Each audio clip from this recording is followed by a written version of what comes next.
Welcome back to another episode of Over the Glass. I am your host, Jay. And I'm Ness. And Gong Hei Fat Choi to everyone who celebrates Lunar New Year, which is happening on Tuesday. It is the year of the horse, and I just wanted to talk a little bit about what Lunar New Year is all about. So Lunar New Year, often called the Spring Festival or Chinese New Year, is the most important holiday in China and many other Asian communities. It is a annual 15-day festival that begins with the new moon between January 21st and February 20th in Western calendars. The festival lasts until the following full moon. The holiday began as a time for feasting and honor households and heavenly deities as well as ancestors. So as I said, it's the year of the horse. In preparation for Lunar New Year, houses are thoroughly cleaned to drive away any bad luck from the previous year. It is also advised that you pay off any debts ahead of the new year. I guess that's not happening, in part to close the books at the end of the year and start another year fresh. Some additional traditions preparing for Lunar New Year include putting Spring Festival couplets on the doors or windows and buying new clothes. I can get down with buying new clothes. Get prepared for Lunar New Year. You have Monday. Right. On the morning of New Year's Eve, people sweep the tombs of their ancestors and then return home. When they finish hanging Spring Festival couplets and red lanterns, it's time for the big family reunion dinner. This banquet is believed to be the most important dinner of the year. Big families of several generations come together and enjoy delicious and lucky dishes. In China, the food served at these dinners vary from north to south. Northern Chinese cuisines tend to have dumplings and noodles. Southern Chinese meals rely heavily on rice cakes. Traditionally, people give out red envelopes with money and light fireworks after dinner. So the dumplings, they resemble ancient Chinese precious gold ingots. Steamed fish, eating fish symbolizes wealth and prosperity for the upcoming year. Noodles, the long noodles are eaten whole for longevity, and the rice cakes, our traditional rice cakes, are white and formed in rectangle shapes. We're all familiar with the red envelopes. They're called hongbao in Mandarin. The small red envelopes containing money are given to children, family members, friends, and employees as a symbol of good luck. In Chinese culture, red is associated with energy, happiness, and good luck. And then traditionally, fireworks are set off to mark the new year and ward off monsters. According to legend, the origin of the practice goes back to a story about a monster called Neon, who is believed to have been causing great harm to some villages. In response, the villagers are said to have set off explosions to scare off the monster. Since then, it has become a tradition for Chinese New Year. And then finally, wear red, not black or white. Avoid colors black and white because they are often associated with grief and mourning. Wear red and try to wear a new outfit on Chinese New Year Day. So you have your instructions. Hopefully you listen to this before Lunar New Year passes. Yeah, I mean, growing up, this was always an annual thing in my extended family, always getting the red envelopes. The dinner was really where everyone comes together and eats all this delicious food. It was always pressed on everybody to eat the noodles because, as I mentioned, it's you're encouraged to eat it for longevity and all this like looking forward to just wishing everybody the best of luck into the new year. So I will not be sweeping any tombs of the ancestors. Unfortunately, I don't have any cufflinks or red lanterns to hang, but hey, Do you happen to know what the year of the horse symbolizes? Not at this time. Okay. I've heard that this is going to be the year of the fire horse, and that's supposed to be like a pretty big deal. I think it's supposed to be like like a renewal or something, where the year of the snake was like shedding or I don't know. It's like the end of a cycle sort of thing, like getting your things together. I just know the pig is the shit, so. You're a pig. I'm a monkey. I just know the pig's the coolest one. Couple more years, it's my time to shine. All right. In other news, the Olympics has been happening for quite a bit now. We're going to start off with the men. I mean, no one's surprised that Canada, the U.S. are, leading the charge in their respective groups. Right now, the U.S. are taking on Germany. As the time of this recording, they just finished the first, and the U.S. went up late for a 1-0 lead going into the first intermission against Germany. The standings so far, Canada took on, who did they put? They took on France, and I watched a little bit of it. We're not surprised. Canada dominated that game. Good on Team France for sticking in there and they're trying their best. At some point, there was a French player that collided with Nathan McKinnon. I don't think it was necessarily intentional. He did kind of hit him in the head, coming around the back of the net there. McKinnon skated off just fine, continued playing the game, but later on in that period, Tom Wilson decided to take it upon himself. I need to show him that we're not gonna, deal with that crap. And well, then they ended up all getting roughing, fighting majors, and at this level of the game, that is zero tolerance for fighting. And by that time, they ended up just exiting the game anyway with the time left. And then earlier in the week, Tom Wilson took Kevin Fiala out. Unintentional, but maybe I'm a little biased, but it just seemed like it was such an unnecessary play for Tom Wilson to come all the way across the freaking ice to try and neutralize Kevin Fiala off of that puck. He ended up colliding awkwardly with Kevin Fiala. It turned out that Kevin Fiala suffered a lower body injury, had to be stretchered off the ice, and now has a season-ending injury. That sucks. So it's very interesting that, at the end of the day, we want these guys to be in the Olympics, but this is the first time they've returned to the Olympics in 12 years. The last time that NHL players were able to participate was in Sochi in 2014. And among a plethora of reasons, one of the reasons was the concern that these guys go off to play for 2-3 weeks in a tournament that's unrelated to the NHL during the NHL season, and then the potential that they could get injured, and then that causes, situations with where players would otherwise not have the potential to be injured if they weren't going off to the Olympics. But we definitely want them in the Olympics. It's always, it's the best of the best. We're not Kings fans, so that has no bearing on our feelings. To start out the Olympics for the men, Slovakia once again went against Finland, and this was an upset. Slovakia won this game 4-1 over Finland. I did get to catch a little bit of this game, and that was the talk of it.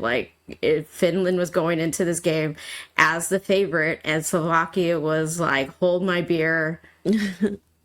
I'm going to make this exciting for everybody. And then later on that day, Sweden took on Italy. I watched this game, and I was talking about it with a couple of friends, and I was more on the negative side of feelings with what Sweden was doing, because Sweden versus Italy, Sweden being the favorite in this matchup, 2 periods in, it was tied, and the shot differential if you weren't watching the game, if you didn't see the score, you would have been like, whoa, Sweden must be up like 10 whatever. No, it was a tie game. And I'm not trying to downplay Italy, but Sweden just could not lock down their game. They were making very questionable plays near the blue line. Their passes just weren't connecting as cleanly. Of course, it's the first game of the Olympics for them, despite the team being made up of some of the best from Sweden. Yeah, sure, you need some time to build up the chemistry with your countrymen, but they just didn't look very crisp. And Italy was taking advantage of some of those opportunities that Sweden was giving to them. And the first goal that Sweden led up, who was it in net? Gustafsson from the Minnesota Wild. I don't know what happened, but it was like a 2-on-1. And Gustafsson went up to the top of the crease, and in that process, he lost his stick. And then the Italian player shot it far side, and it got past him. So, I don't know. Whatever. Shake it off. Blah, blah, blah. Sweden gives up another go-ahead opportunity. Italy goes up. I think it was like 2-1 at some point, and then Sweden tied it up. But there were definitely moments in that game where I'm like, if Sweden continues to play like this could be another upset game. Like, they just did not, despite the fact that at the end of the day, like, yeah, they went up 5-2, but I mean, 2 of those goals were when Italy pulled their goaltender, trying to get back into the game. And then by the third, like, Sweden was, starting to lock it down, but they weren't, like, playing their best. And the Italian goalie, before he ended up getting, I think he, like, I didn't see if he ended up being able to come back for later games, but they ended up having to pull the starter Italian goalie at some point during the third. I think maybe he like tweaked something or whatever, and so his backup came in. But dude was like sticking in this game. It was close to like 60 shots on goal. So it's insane how, he was able to, give Italy a fighting chance. So then on Thursday, Switzerland shut out France 4-0. Canada shut out Czechia 5-0. The United States had their first game. They went up 5-1 over Latvia, and then Germany 3-1 over Denmark. On Friday, Finland against Sweden. Of course, the US-Canada rivalry, oldest time, but Finland and Sweden, another well-known rivalry. I really wish I had been able to catch this game because there were a number of penalties that got handed out, I think, late in the game. I woke up that morning to a picture of Mika Zibanejad in the penalty box with 2 other Swedes, and I texted a couple of my friends with the picture, and I was like, Your Honor, my client is innocent. I don't know what happened, but he is. Only for me to see a clip of what caused him to go into the box. Granted, I don't know what was happening prior to that. I'm sure tensions were flying, this heated rivalry that they have. But at some point, like, Mika was punching down on Miro Heiskanen. And then the ref eventually came over, and Mika looked up, and he had this face of like, what? Like, bro, you can't do that. And it's always funny to me to see Mika in any sort of fight because he doesn't do that stuff. He usually walks away from things. I mean, he's a very competitive, physical player, but he doesn't get in there like a Tom Wilson, like, whatever. But I can only imagine Finland versus Sweden, like, they want bragging rights. And the fact that Finland beat Sweden 4-1, like, that's probably not feeling great for, their history. Slovakia beat Italy 3-2. Czechia beat France 6-3. Canada 5-1 over the Swiss. And then Sweden was able to beat Slovakia 5-3. Latvia 4-3 over Germany. Finland 10-0 against Italy. Yeah. Like, this Olympics is happening in Milan. I mean, yeah, Italy's not necessarily known for, being a favorite with hockey. And as much as it looks bad for, like, you're already up how many goals, why do you keep scoring? They do need to, they can't let up because there's tiebreakers involved. So you want to try and, have the best differential for goals in games. But of course I do appreciate that, especially in the game that Canada had against Italy earlier today, even though they went up 10 goals as well, there's a certain point where you stop celebrating on the ice. Like, of course the crowd is going crazy and whatever, but good sportsmanship for the guys on the ice to, like, not be celebrating, yay 8, yay 9, like Right.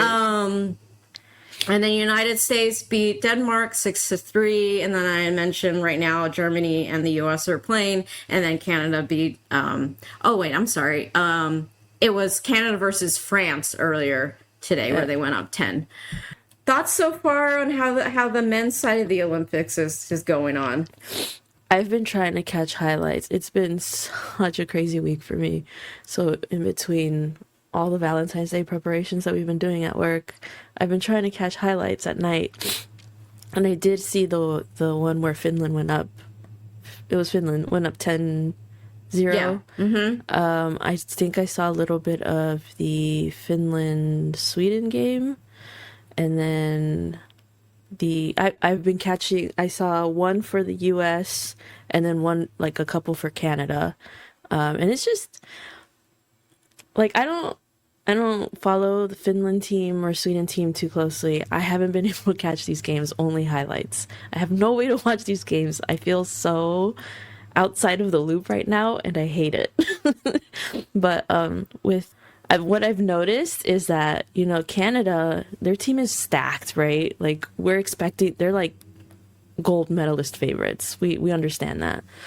And so is the US, but the way they conduct themselves on the ice, it feels like the Canadians are very close and, like, they're uplifting each other or whatever. They're like, yeah, good job.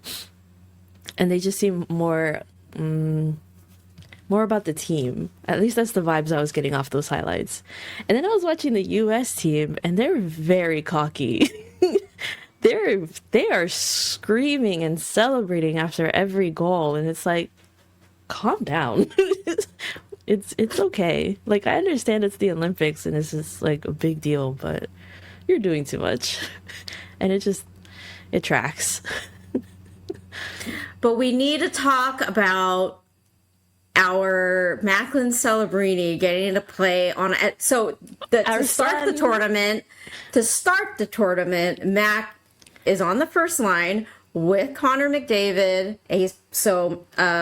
Macklin Celebrini is playing wing.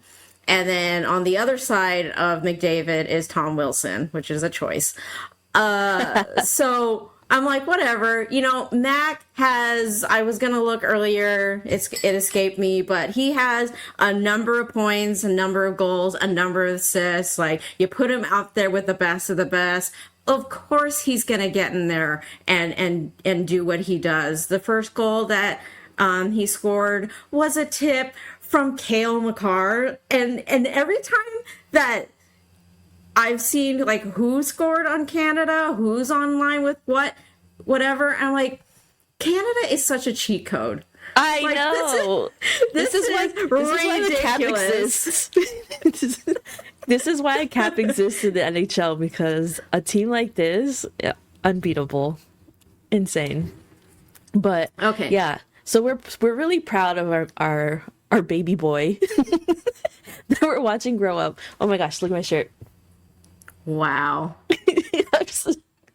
Okay, so people are coming out with stats. People are really impressed with this kid. They're like, when he was drafted, people understood he was going to be a really good player, right? But as he's been developing, people are like, oh, he's elite, you know, he's going to be one of those players. And then now people are talking about how he's a generational player. So he's just going up and up and up. But and we knew this already. Yeah. We had the inside scoop.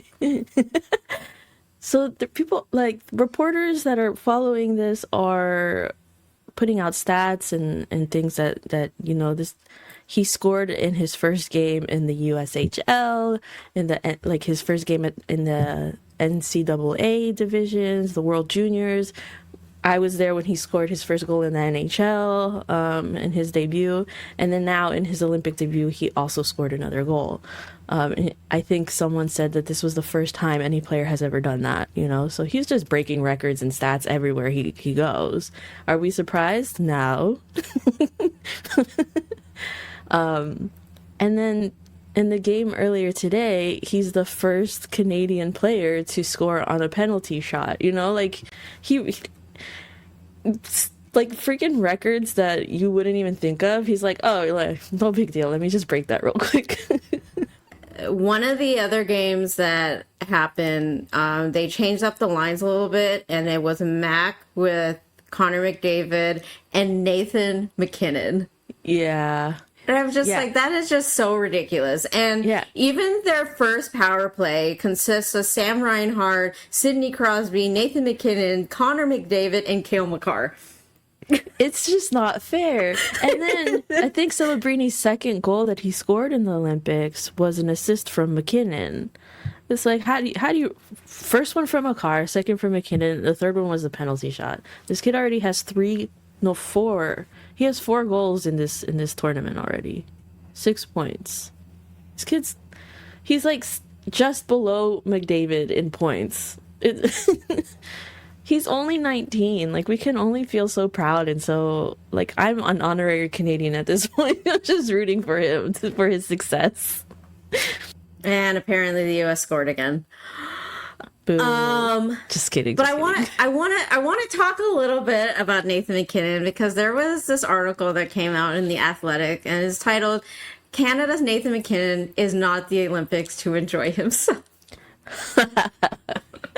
It starts out as Nathan MacKinnon is playing in his first Olympics at age 30. Like, a lot of these guys, they were never able to imagine that they'd be able to go to the Olympics if they have their set sight on the NHL. So the fact that Nathan MacKinnon is able to live out one of his dreams to play in the Olympics, but he's not there to have fun.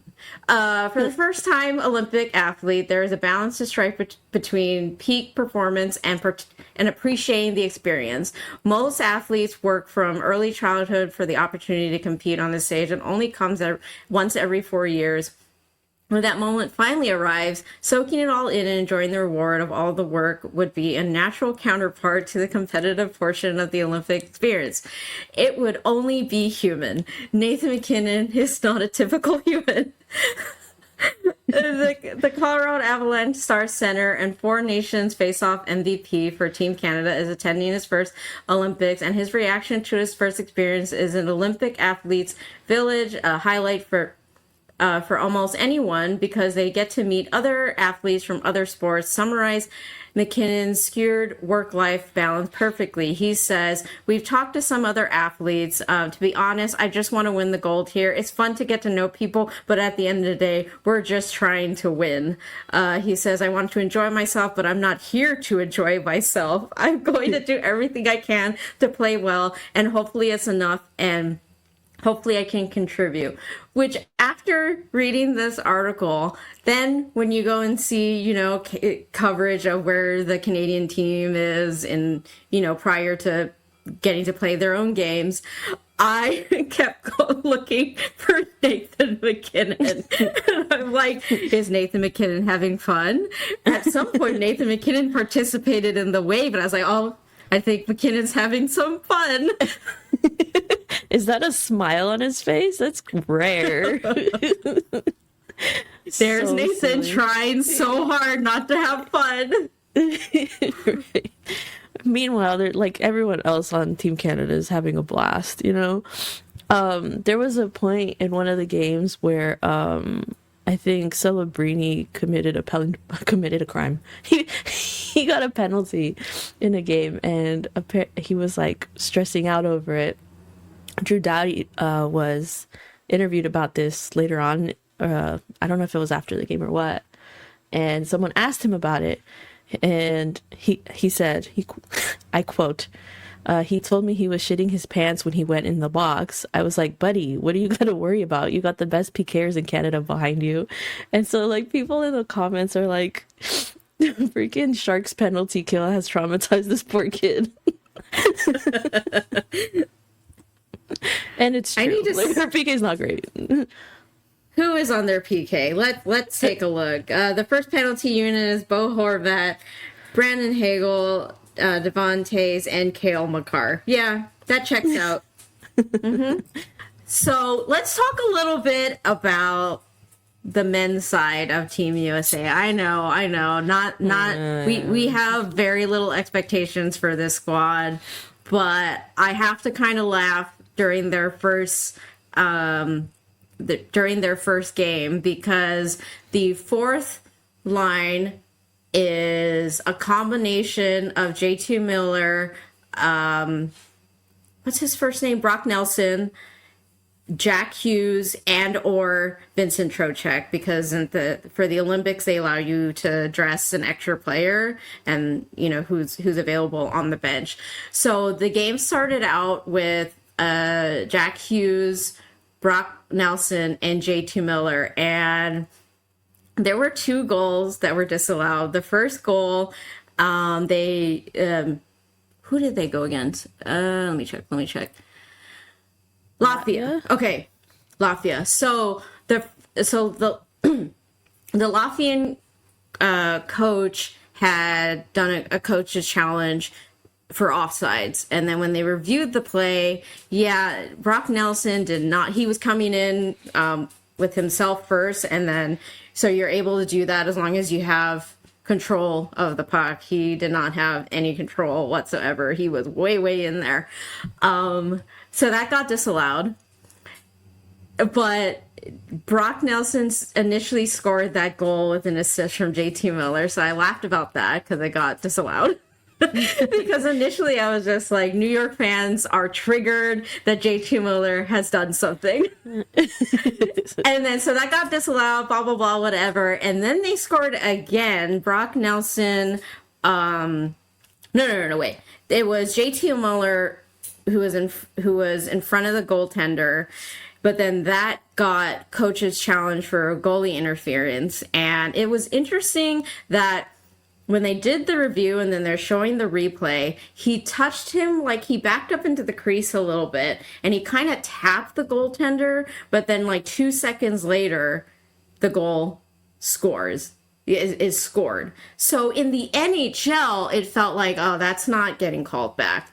They're going to find, like, unless he collided into him and then he's trying to make a save, then in the NHL, they would probably call that goaltender interference. But in this situation, he kind of taps into him, but he backs off, and then like 2 seconds later, the shot is taken, and then they score. So they call this stuff very strictly for the Olympics rules. Mm-hmm. So by Olympic standards, I was like, that's probably getting called back. And then it did get called back, and I laughed about that again because I'm like, Brock Nelson is trying so hard to contribute to this team, but JT Miller, anything that he touches turns to nothing. And then at a certain point, I think after that, the coach was like, let me try something. JT Miller, get off that line. I don't have any hardcore evidence that was the reasoning. But I do know that Vincent Trocheck was out there at the next shift.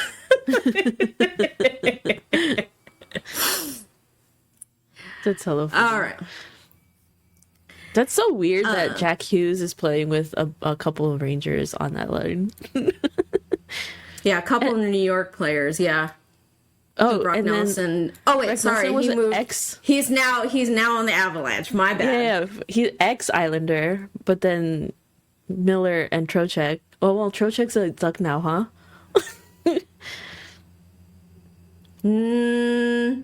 Is he on Anaheim? TBD.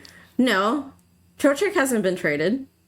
Oh, who's the one that went to Anaheim? They're all the same to me. I'm so offended by that. Chris Kreider? No, because there was another Ranger that went to Anaheim. No, that Jacob Trouba. Oh, okay, Trouba. We are hockey experts here. All right, so to close out men's discussion, unless you have other things to contribute, so with the win for Canada, they won all of their matchups today. So they will be advancing to the. So what ends up happening in this situation, the top three in the top team in each of the three groups advance, so they have a bye, so they wait for the rest of the teams to duke it out in a do or die playoff style, and then the top four teams from the do or die series will advance to the semifinals to take on the top three from the preliminaries. So Canada, unless something changes with the US in this game, I'd imagine they're going to advance. And the game later today, which is Denmark versus Latvia. Yeah. Oh, speaking of Denmark, do you remember Alexander True? He's Yes. an ex-Shark. He's on their team. I was like, Yes. oh, it was nice to see that he's still doing well. He's not playing in the NHL no more, is he? No. Okay. But good for him. We're going to take a moment and do our ad read. As you guys know, it is DraftKings who is sponsoring this episode. DraftKings Sportsbook, an official sports betting partner of the NHL, is built for the fastest game on ice. With player props and live betting, every shift, every shot, every save gives you options to get in on the games with DraftKings Sportsbook. So right now, the NHL is not occurring because are playing at the Olympics right now. So if you are interested in betting on some games for the Olympics, well, shoot, I guess we're not going to know because they have to figure out their who's going to advance to the playoffs. So never mind about that. So new customers bet just $5 and your bet wins and you'll get $300 in bonus bets instantly. Oh, but you can bet on the women's Olympic hockey, and I'm going to give you that. So on Monday, Sweden takes on the U.S. The money line is a plus 3,500 for Sweden, and the U.S. is a minus 20,000. Switzerland takes on Canada. Switzerland is a plus 3,000, and Canada is a minus 10,000. So download the DraftKings Sportsbook app and use code XXX. That's code XXX to turn $5 into $300 in bonus bets if your bet wins. In partnership with DraftKings, the crown is yours. Gambling problem? Call 1-800-GAMBLER. In New York, call 877-8-HOPE-NY or text HOPE-NY.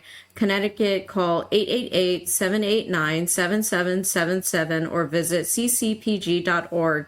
On behalf of Boot Hill Casino in Kansas, wager tax pass-through may apply in Illinois. 21 plus in most states. Void in Ontario. Restrictions apply.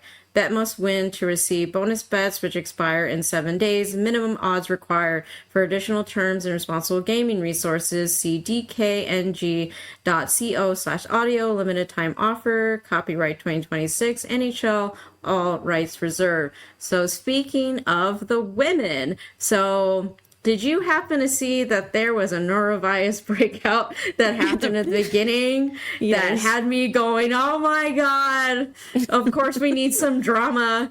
So that affected Team Finland. I believe there was one other team that got like a bit of a minor case and then they isolated their players. So because Finland was, majority of their team was struck with that outbreak, they did have to postpone the opening game for them against Canada.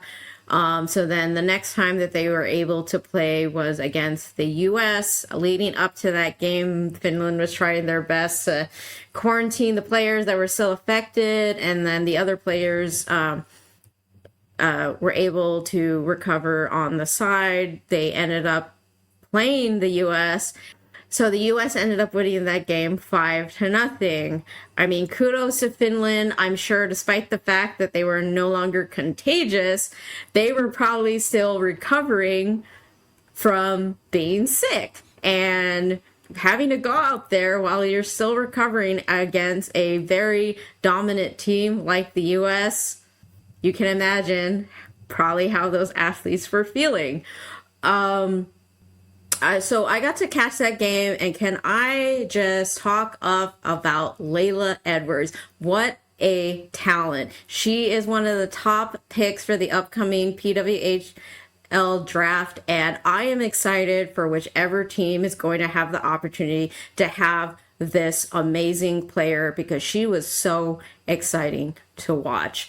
I didn't realize until after the fact, because Nate was telling me about how she actually plays forward for her team in college, but when they were doing, they were doing the selections and the trials, whenever for the U.S., she was told that they recommended that she switch to defense, which she has experience doing, because she will have a much higher chance of staying on the roster. Granted, they're just a bunch of talent up front.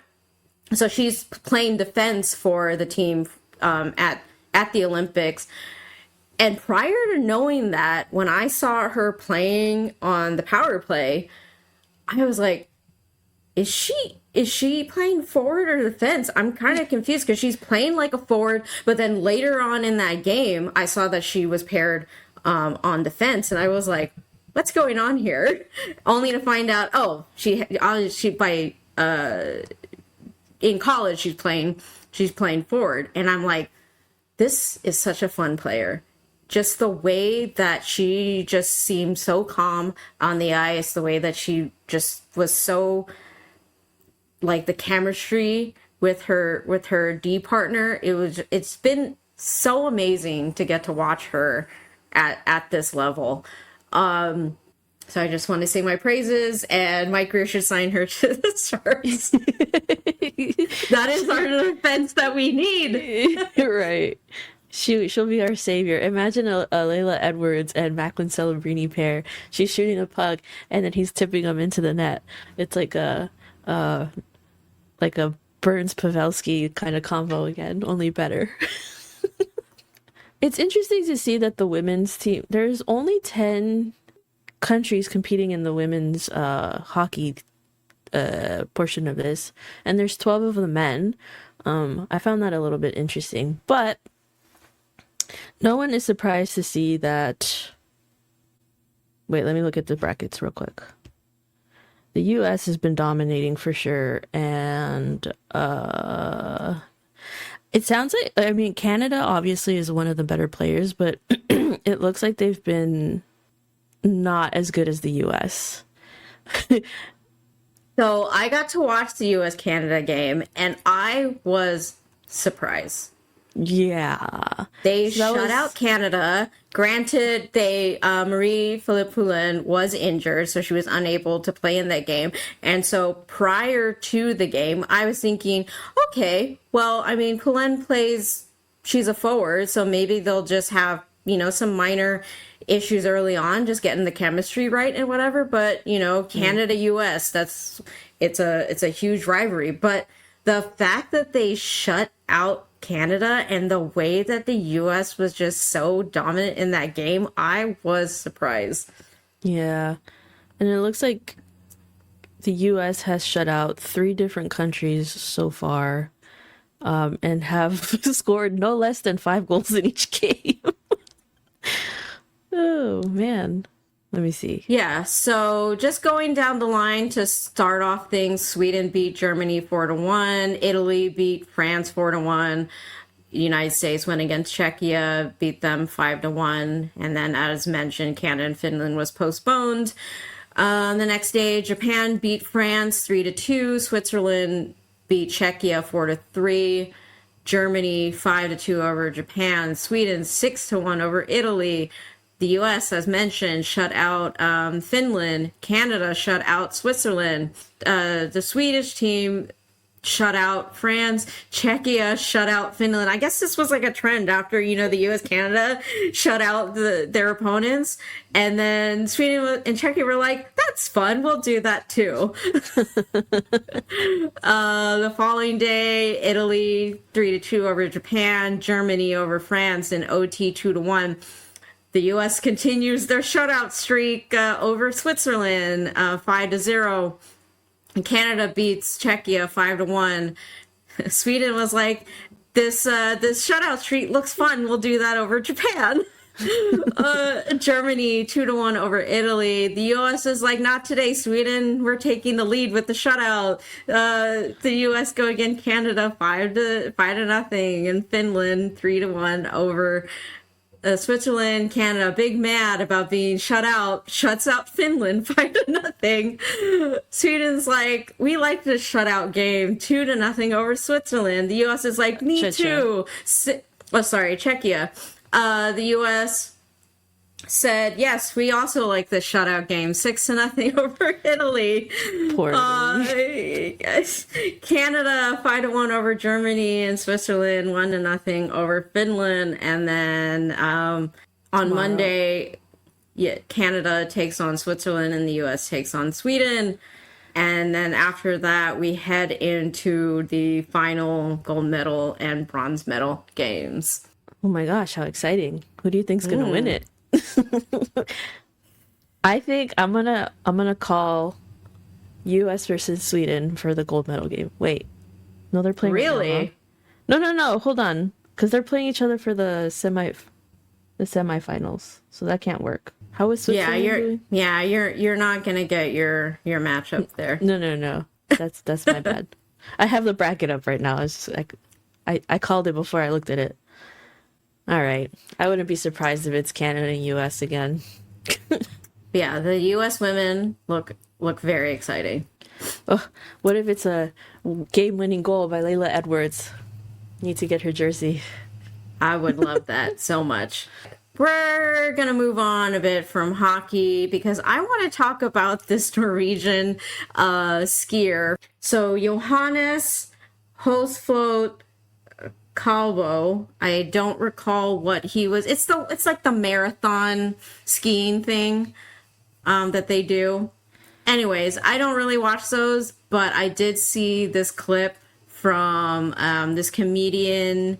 Kev on stage was commenting about the guy who eventually took gold for this competition. Klæbo supreme again on the climb. He will not be denied. When Klæbo kicks, he is calculating, he is clinical, and he is completely commanding. He's looking to do it once again.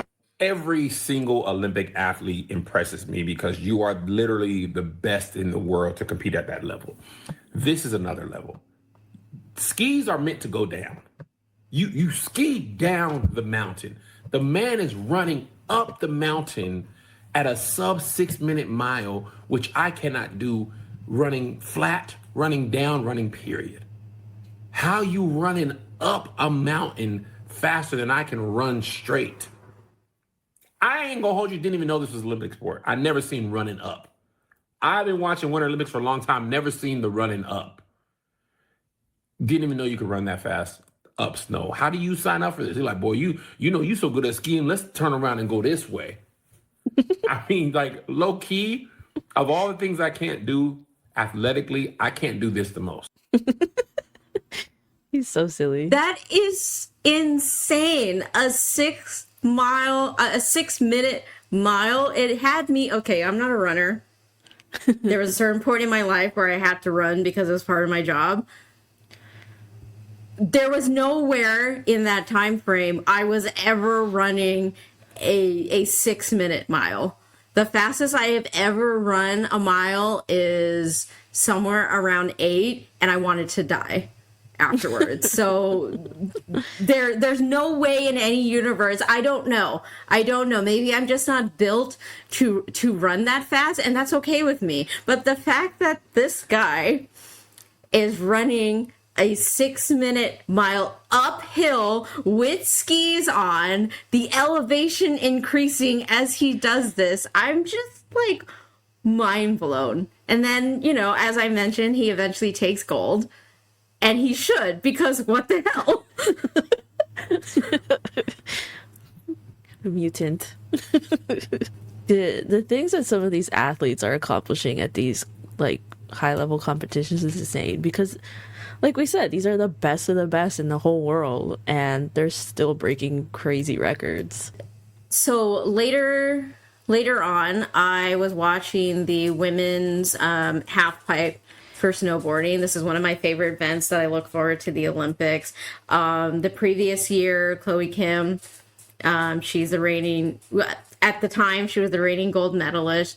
She is such an inspiration at the finals for this women's snowboarding half pipe. I was just so happy that majority of the finalists were Asian. Like, this is just putting Asians on the map to dominate in women's half pipe, and it was just so exciting to see.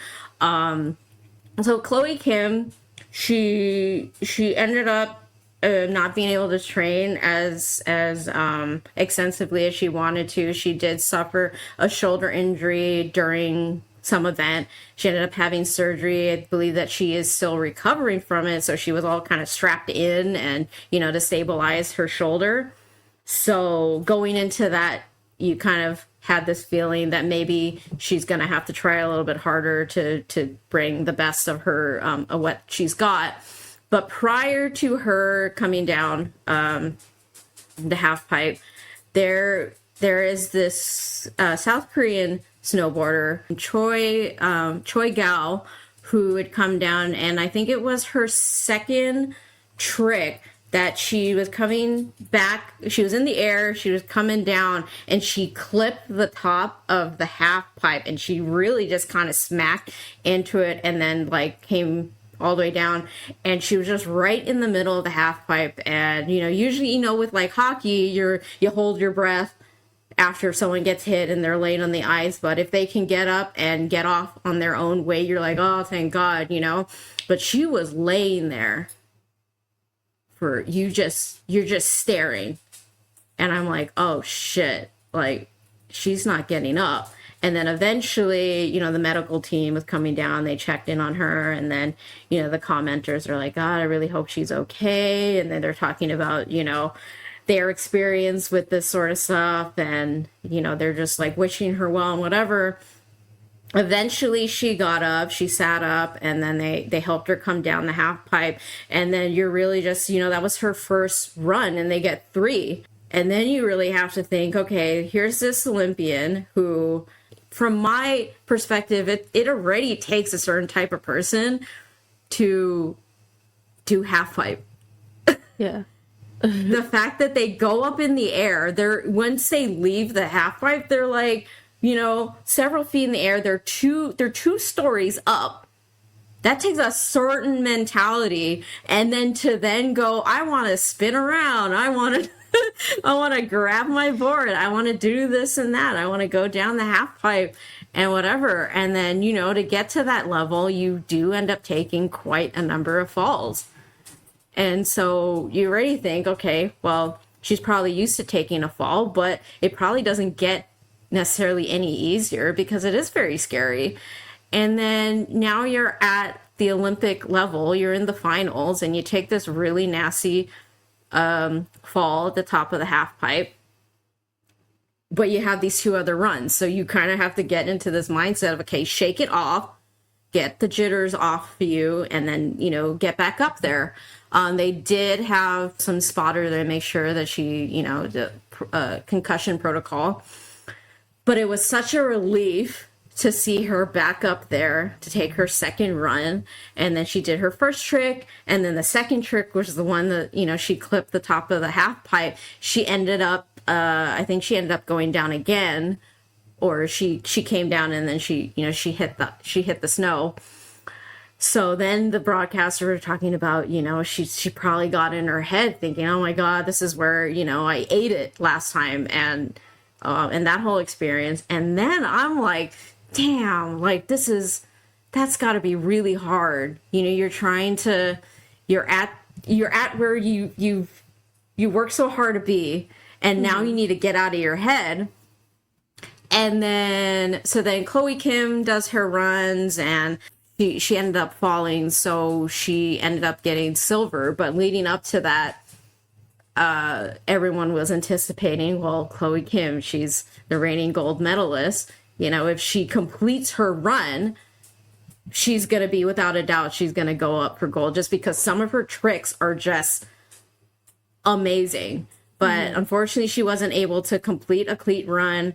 And so the first place ended up going to Choi Gao. She had a clean run. I was feeling for her, like, how cool is that? You were able to compose yourself and do the run that you wanted to do. And then there was a lot of backstory from the broadcasters about how, Chloe Kim, she's Korean American, but she's a bit older than Choi Gao. But Chloe Kim is Choi Gao's mentor. Like, this is she's the one that inspired her to get into snowboarding. So when Chloe Kim came down from her third run, she instantly went to Choi Gao and was like, you got the gold, you got the gold. And then on top of that, the bronze medalist for the women's halfpipe, Mitsuki Ono. So how cool is that? A whole Asian podium. And so awesome that despite, Chloe Kim and her history leading up to these Olympics, she didn't have a care in the world. She was just like, that's fine. How cool is it that essentially her little sister, her family's, Chloe Kim, her family immigrated over from South Korea. She was born here, but her family apparently is very close with Choi Gao's family. So just very cool and exciting moment for both of them, and especially for Team Japan's Mitsuki Ono to get on the podium for the women's halfpipe. That's cute. That's a cute story. So moving on, the figure skating event started out with the team event. And the U.S. ended up taking gold, Japan took silver, and Italy got bronze. A couple of things that I took away from the team event is pairs is so elite. Like, you think about, like, the figure skaters, it's already impressive to me, though, how good they are on their edges. Like, we look at hockey players and you're like, wow, so cool, they can skate and shoot the puck into a net. And then you have figure skaters who are just so fluid, dancing around on the ice like they're walking, and then they jump in the air and they spin around and then they land on one foot. Like, please, hockey players. You could never. Yeah, right? And so you think of that. You think of, like, the figure skaters doing a solo routine, and then you have the pairs who have to work in sync with each other, and then they do all the spinning around, and then they throw their partner up into the ice and all that. Like, that's insane.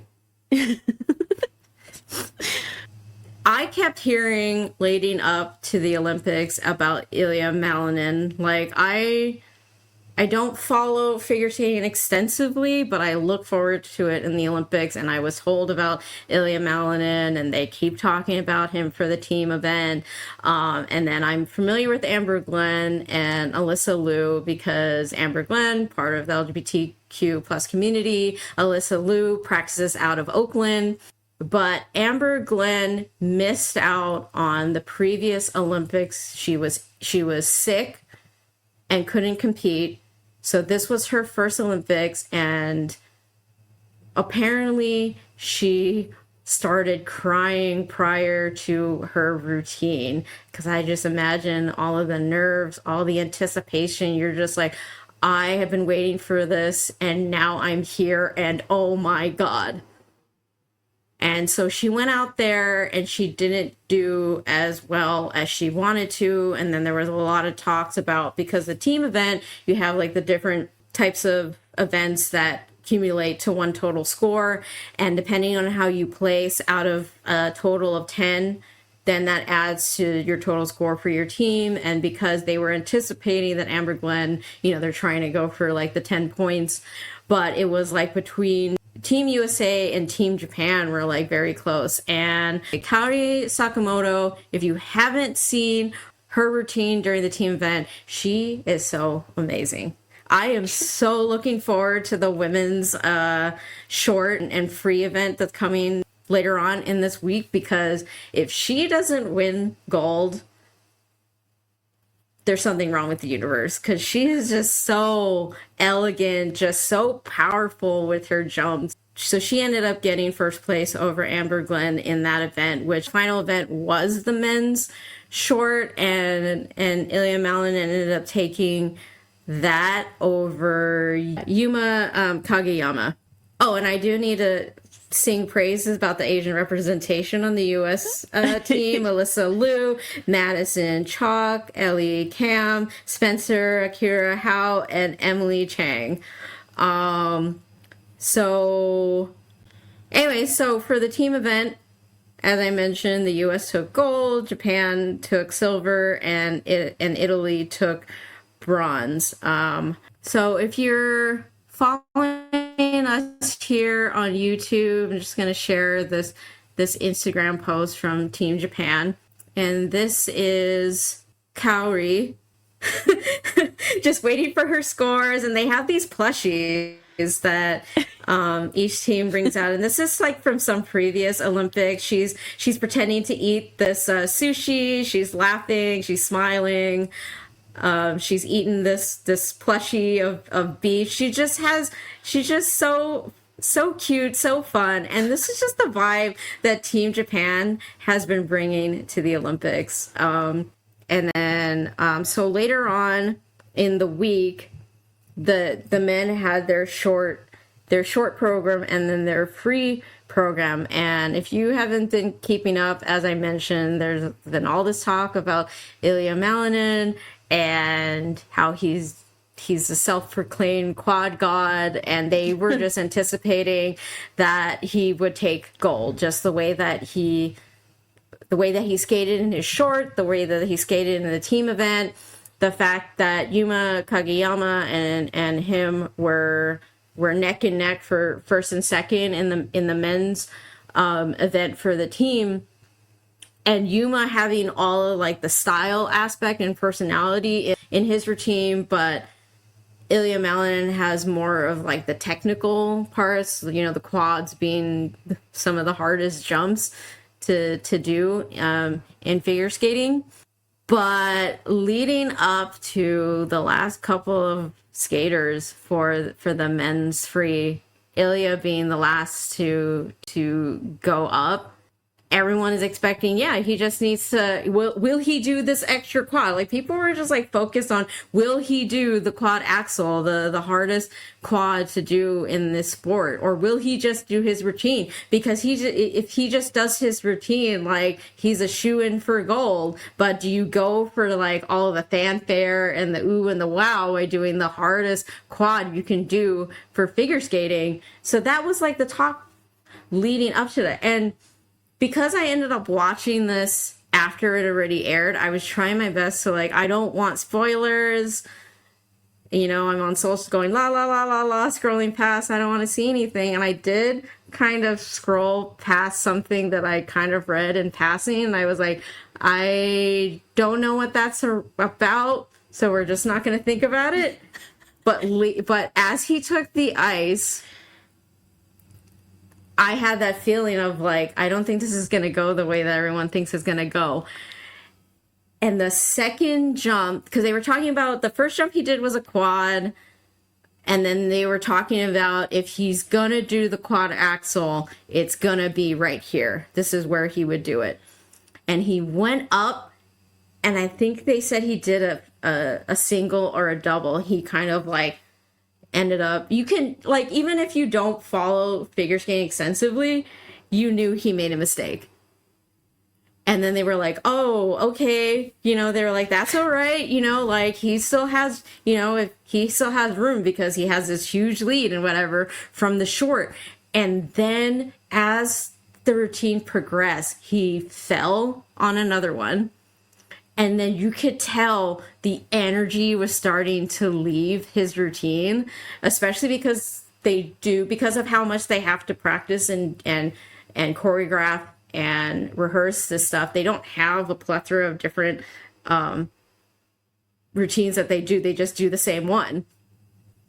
And so I kind of knew what was coming, and I had seen it already, but you could tell that the energy, the intensity was like leaving his program. And then on the broadcast, they were starting to be like, I don't know how this is going to go, you know, halfway through. And then it's crazy because, you know, there were other like amazing, talented skaters that had gone before him. And one in particular that ended up winning gold was Mikhail Shadorov from Kazakhstan. And he's around the same age, but they were talking about, again, they were talking all about Ilya Malin and whatever. And I was like, I thought Mikhail's routine was very nice. Like, is he not in the running for gold here? And so he's sitting in like the waiting area, right? Because it's coming down to the wire. And at some point, I think it was like as the other skaters either didn't have a good routine or they fell and whatever, then they started talking about like, oh, he might be in contention to be on the podium because he did such a great routine. And then it went from, oh, he's in the running for bronze, oh, he's in the running for silver. And then when the score came out after Ilya came off the ice and was like waiting for it, and then when the totals came out, oh my god, he has gold. and this kid, so I'm going to show this picture here on YouTube. This is like, can you imagine like going into this competition and you're like, well, I had a really nice run and everything, but I'm so far away from like the podium standings. But what a great experience, only to find out, oh my god, I might get a medal. Oh my god, I have gold. And definitely look up some clips from his reaction. I don't know if I have any of them here. I'll show the one where they're on the podium. So the Japanese skaters ended up getting bronze and silver. Yuma went over to Shun after the scores were revealed, and Shun was just like starting to bawl. He was like a mess, and Yuma's going over there and like fanfaring his teammate, like, how cool we win. And he's like, oh my god, like just all kinds of emotions. And then so Mikhail from Kazakhstan, when I saw him out on the ice, I was just seeing this kid has some braces on. Like, he is That's a baby. So baby, who's now a gold medalist for Kazakhstan. So I will say that Ilya did come over and congratulate Mikhail shortly after his score had been revealed. But yeah, Ilya was definitely a massive mess after that competition. So I have been seeing some conversations on the Twitters about Ilya, some things that he has said previously that were a little homophobic, and apparently he then was sent to media training. I feel like you can kind of see the results of that when he talks to the press. He's very, structured in the way that he talks about things. So his parents are Olympians. They represented the Soviet Union back in their day, and now they have this kid that they basically more or less put into this sport. He didn't necessarily be like, yeah, I want to be a figure skater too. More so it's like, we're figure skaters, so therefore you are a figure skater. And they are also his coaches. And probably a, nepotism involved there and whatever. I think there's something a little, saddening about, like people are talking about how he's going to get gold. Like, why would he not get gold? Look at how amazing he's been, only to fall several times in your final routine in the Olympics that you've been and waiting for your entire life. And he ended up finishing 8th. So it wasn't like he slipped up a number of times. Like, he messed up bad that he basically took himself off the podium. Yeah. Despite the things that, maybe personally he needs to work on, I think it's just saddening in general that you have this 21-year-old who's basically more or less hasn't really had too much of a choice in his life in terms of the direction that it went in. Yeah, it sounds intense. It sounds like his parents are pretty hard on him. And who knows what happened before he went out there for the routine. I felt like the vibes were off when he was up there, so. And I do want to talk a little bit about the story that I learned about when this skater went out on the ice. I might butcher this name, Kirilo Marsak, who is a Ukrainian skater. Ukrainian figure skater Kirilo Marsak channeled 4 years of upheaval caused by Russia's invasion into a moving showing at the Milan Cortina Olympics on Tuesday, skating under the shadow of a conflict that continues to define his life. He jumped up after his final step sequence, flashed a heart sign towards a pocket of Ukrainian flags in the crowd, and later stared at the scoreboard with his mouth wide open, unable to believe the numbers that had appeared. It was unbelievable, he said, after stepping off the ice. I was in the moment. I was feeling every bit. I was so happy that I could do it. I was so happy that I could do all the jumps and all those other elements, the step sequence as well. It was so cool. So the short routine he did to the song Fall on Me, which is a father-son duet by Andrea and Matteo Bocelli, which he chose as a dedication to his dad because his dad was drafted into the Ukrainian army.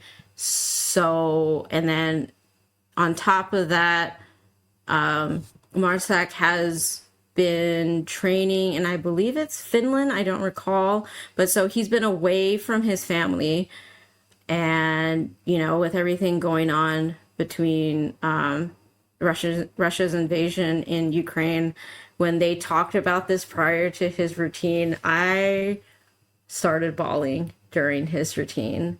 Just the way that it was dedicated to his dad, the way that he was skating so beautifully.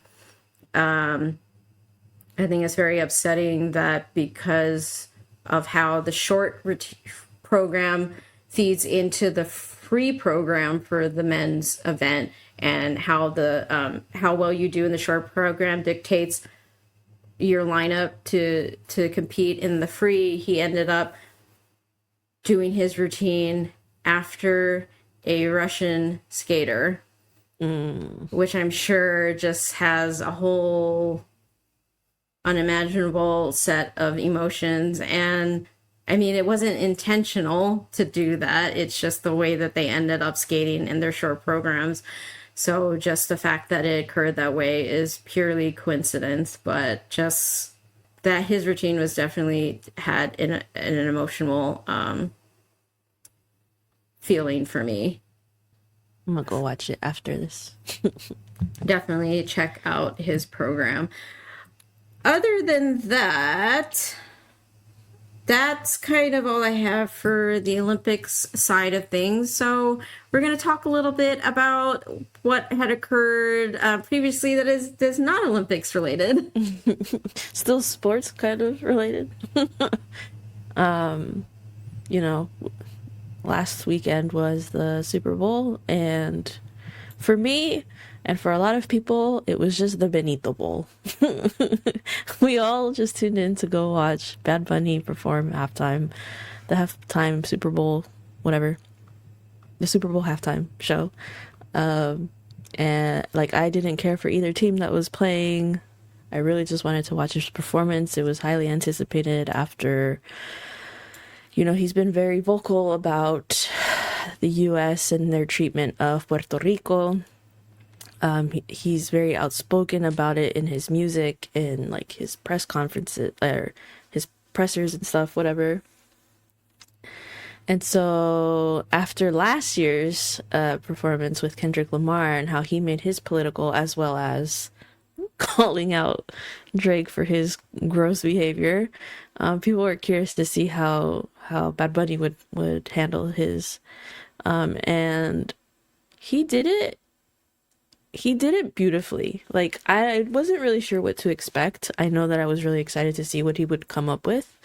And as soon as it started going, the intro was a video of someone in the fields, and then it cuts into like the live performance of him standing in the set of these sugarcane fields.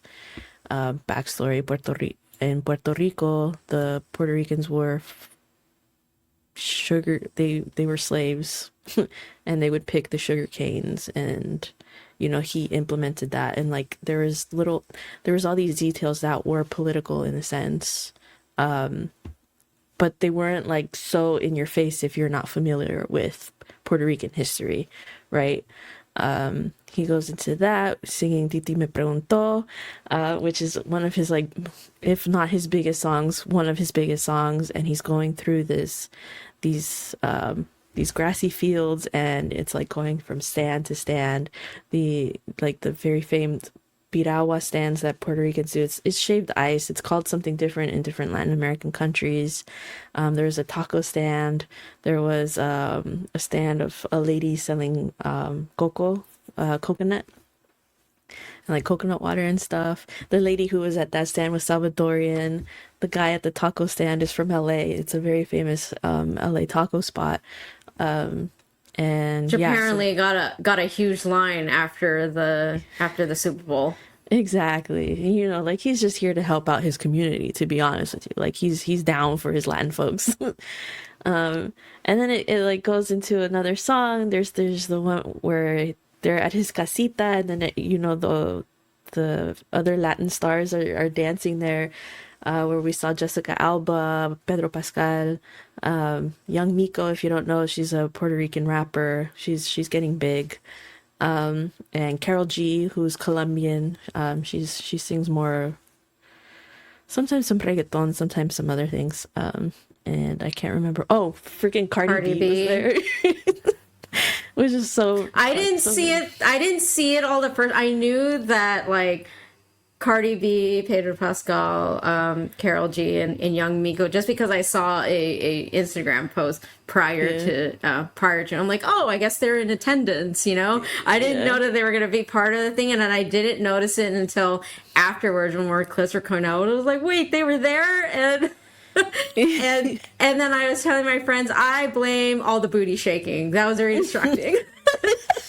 No, not the booty shaking. That's a little funny. Booties were distracting me from all of his friends that were in attendance. Oh my god. Yeah.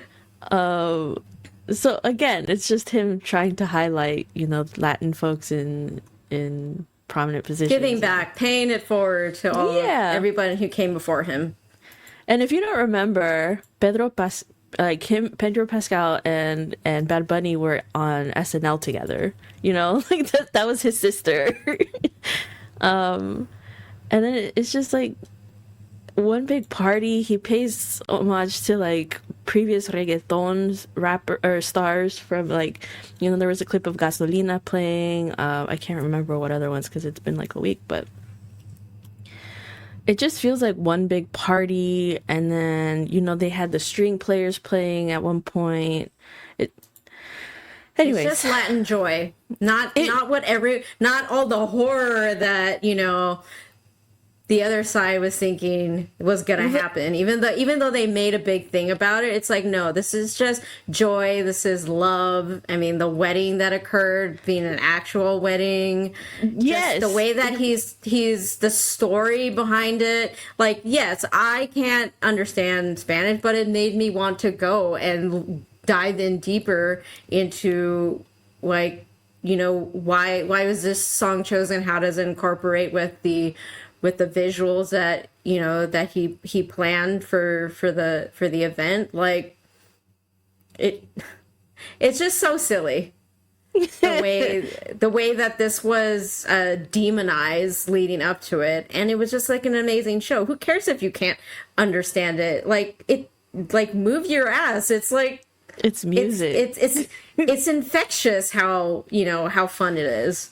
Like, everyone can dance to Latin music. Like, it's so upbeat, it's so like joyful, and I think it's fun that when the wedding scene happened, they had Lady Gaga singing her song, but they salsified it, like, they had it in salsa.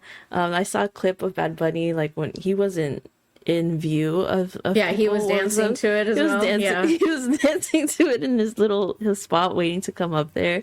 And when he's up there, he's out there, he's partying, he's dancing with Lady Gaga. There's this part too where he walks up to this kid who's laying on the chairs, and that's such a like known thing at Latin parties, is that they go on all night, and like kids, they can't stay up late, so they just fall asleep on the chair with this music blasting.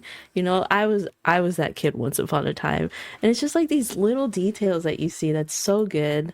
And then when it cuts to the thing where he's the family sitting on the couch with the TV, and they're watching him accept his award for his Grammy, and then he comes up and he hands the Grammy to the kid, as in like, that was him, like you did this,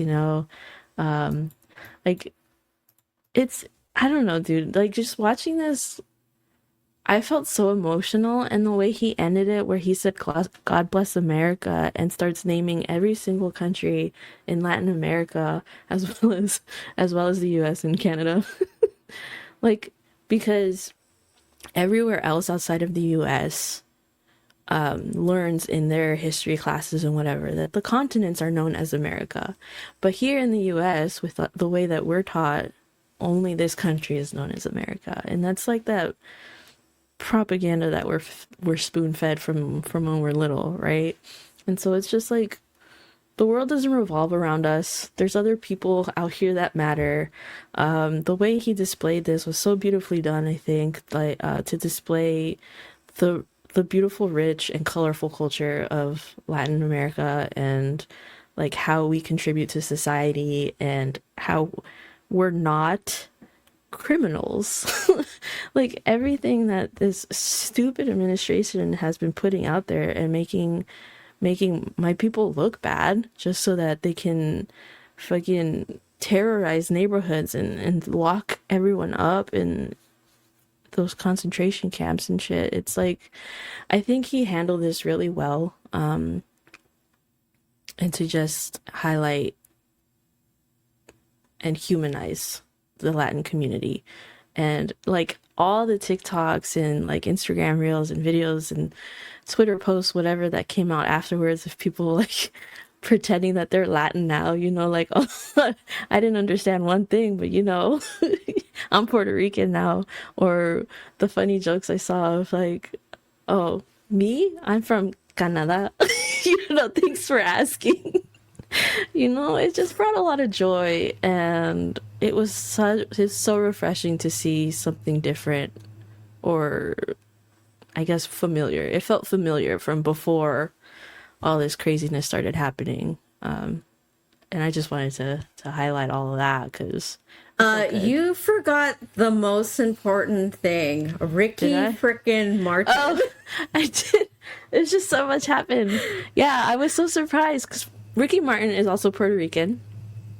And I think it's very important what song he chose for him to sing, which is called Lo que le pasó a Hawaii. It's the whole song is, like I said, one of his more political songs, talking about that what they did to Hawaii to colonize them is what's happening in Puerto Rico. But instead of making them a whole state, it's a territory. They don't have a voice to vote in our Congress. They have a representative, but they can't vote. And so that's what that song is kind of referring to, and how the stuff that happened to Hawaii was not cool, and he doesn't want it to happen there. But yeah, Ricky Martin. I bet all the older millennial ladies and our mamas and grandmas were so excited when he came up on screen. So I was excited for Lady Gaga when she was real. I'm like, oh, cool. Like, Lady Gaga's there. And then when Ricky Martin came on, I was like, holy shit, Ricky Martin. Where you And then and then there was this Instagram post that I saw sometime later from this doctor, has a picture of Ricky Martin, and it says, if you screamed Ricky Martin, you may be due for your colonoscopy. That's hella funny. It's about that time.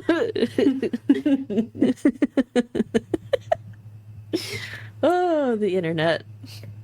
Yeah, I really loved, in particular, the ending where all the flags were coming out, and how, as you mentioned, when he's like, God bless America, but it's like all of the Americas, not just the U.S., all of these, and he started naming them off, and I was seeing that moment. If Ness is watching, she's probably like screaming her head off when he says El Salvador.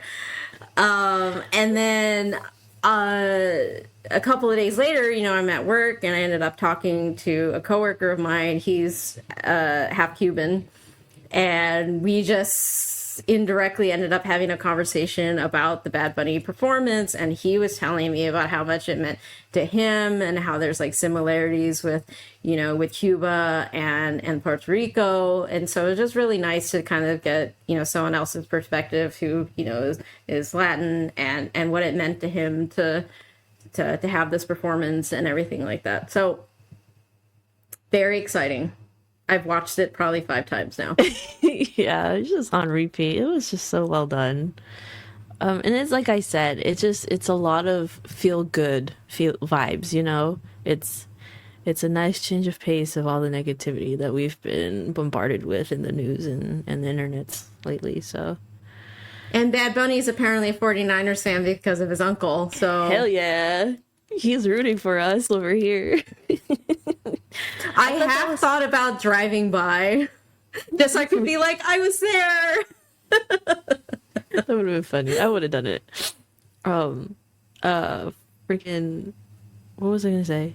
Oh, I thought that was a nice detail too, that he decided to say yes to the performance, and it was at Levi's Stadium, knowing that his uncle was a Niners fan and stuff. So that was nice. Oh, I also wanted to talk about the sign language performer that he had invited, because usually, it's an ASL person, American Sign Language, who does this stuff. While there was an ASL interpreter there, he had also invited what is this called? Oh, Puerto Rican Sign Language, so LSPR interpreter to be there. Her name is Selimar Rivera Cosme, and someone interviewed her, asked her about it, and she said, interpretation is one thing, but I'm not going there to interpret. I'm going to perform, she said. You have to add your flow, your vibe, your style, your attitude, and bring all that together with the interpretation. I feel incredibly proud because everything that Bad Bunny is doing is making history, and it means that sign language is also going to make history there. The most important thing is to emphasize that we have our own language, our own identity, and our own culture. I will be doing the performance, but what I'm truly bringing with me is the deaf community of Puerto Rico and our language. LSPR, all of us will shine. So yeah, this is the first time that someone who does LSPR was invited, and so like he was making history, breaking boundaries and all that, and it was everything about it was just very inclusive and thoughtful. But I also wanted to use this as a segue into the next thing, where the Barracuda tonight are going to be hosting a sensory friendly night, and obviously, I'm not talking about it to get people to go because it's tonight and this episode comes out Monday morning, but I did want to highlight like how cool this event is that they're hosting, where we've talked about previously at games where you can get like a sensory kit at Sharks games, or at the Barracuda games sometimes, where you can get the headphones. Sometimes it comes with like a bag with fidgets or color, something to distract yourself if you're feeling overwhelmed. But this night specifically, they're going a few steps further. So there'll be, what's included is the audio levels inside of the arena will be lowered for music and sounds, which is really nice. So you wouldn't have to use the headphones. There won't be any goal horns, which I know is an exciting part of hockey, but for people with sensory issues, it can be really loud and scary or overstimulating. They'll have a sensory room available in Calder's, sensory kits available at info desks. Lights will stay on throughout the game. Sometimes, and sometimes when I deal with this too, it's like the changing of lights can mess with your vision, and that can trigger something, and panic attacks can happen. And then they remind everyone to be respectful of everyone around them. So I thought this was really cool, and I feel like this should be more talked about and included in certain parts. Like I don't know if this could be something done at a Sharks game, because there's so many people there, and I don't know how other people will feel about it if it's not advertised properly for people to like, if they go to a game and all of a sudden they score a goal and there's no goal horn, they're like, what's happening? But I think this is really nice to be inclusive and considerate of those who want to attend a big event like this but can't because of the loud noises and things. So yeah. And sometimes in general, the noise is just really loud for anybody. Right. Like sometimes it just feels a little ridiculous how loud it is. No, I know. I've invested in like these little earplugs, the brand Loop earrings. I just put them in and they work pretty well. They block out good noise, but I can still hear if someone's talking to me. That's all I got. And Germany just broke the shutout for the US. Yay! But the U.S. is winning 5-1 with less than 8 minutes left in the third. So I guess Germany may be on its way to duke it out in the do or die playoff round, and the U.S. may be advancing. And if anything changes within the next 8+ minutes, well, you won't hear me talk about this because I will cut it out. I need Leon Draisaitl to step it up and score 4 goals. Leon will single-handedly score the next 4 goals to will Germany over the U.S. Right. Is Grubauer in net? He needs to hold it down. No, he actually isn't, because he played the previous 2 games. Okay. So he has done his part the best that he can, and apparently Draisaitl was chirping something at Matthew Tkachuk. As he should. Next time you hear from us, I guess we'll be talking about what ended up happening, who ended up winning gold, silver, bronze for the men and the women hockey events. I am very much looking forward to the women's figure skating short and free events. What other things are coming up? I have actually not really been able to catch any curling, which has been shocking to me. It's so sad. But I'm so excited. But the thing is, I have already been watching so much across the board that I'm overloaded, and I just have not been able to get curling in. So maybe we'll get some curling in for this upcoming week, because I will really, especially because I've been trying to catch all the things related to hockey. That is a lot of games to be trying to catch. So much hockey. I think the thing that I've been frustrated with watching some of these highlights is that I have a few of these guys on my fantasy team, and these points don't count. My fantasy's on hold, and that's so sad. If you enjoy us, go ahead and rate us a 5-star rating wherever you get your podcast, or give us a like on YouTube. Follow us wherever you get our episodes. And as always, I am your host, Jay. And I'm Ness. Thanks for joining us. Goodbye. Bye.